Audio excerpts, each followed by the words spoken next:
ராமநாதபுரம் மாவட்டம் தேவிப்பட்டினம் பேருந்து நிலையத்தில் அரசு பேருந்து மோதி டைம் கீப்பர் பரிதாபமாக உயிரிழந்துள்ளார். இது பற்றிய கூடுதல் தகவலை செய்தியாளர் சோனிமுத்தன் வழங்கி கேட்கலாம்.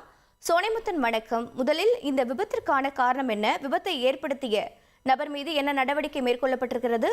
உயிரிழந்த நபரின் விவரங்கள் என்ன? தகவல்களை பதிவு பண்ணு. வணக்கம். அதாவது ராமநாதபுரம் அருகே பேருந்து நிலையத்தில் நின்று இந்த டைம் கீப்பர் நிற்பது தெரியாமல் அஜாக்கிரதையாக ஓட்டி வந்த அரசு பேருந்து அவர் மீது ஏறியதுல உடல் நசுங்கி சம்பவ இடத்திலே பலியான சம்பவம் சோகத்தையும் பரபரப்பையும் ஏற்படுத்தியிருக்கிறது.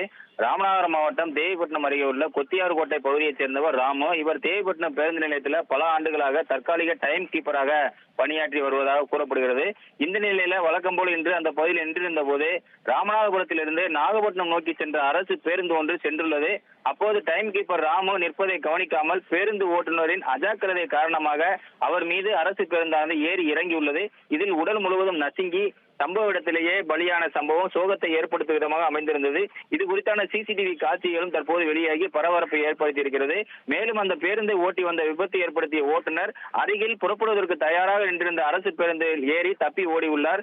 உடல் நசுங்கி பலியான ராமின் உடலை மீட்டு ராமநாதபுரம் அரசு மருத்துவக் கல்லூரி மருத்துவமனைக்கு அனுப்பி வைத்த பிறகு தேவிப்பட்டினம் போலீசார் வழக்கு பதிவு செய்து விசாரணை நடத்தி வருகின்றனர்.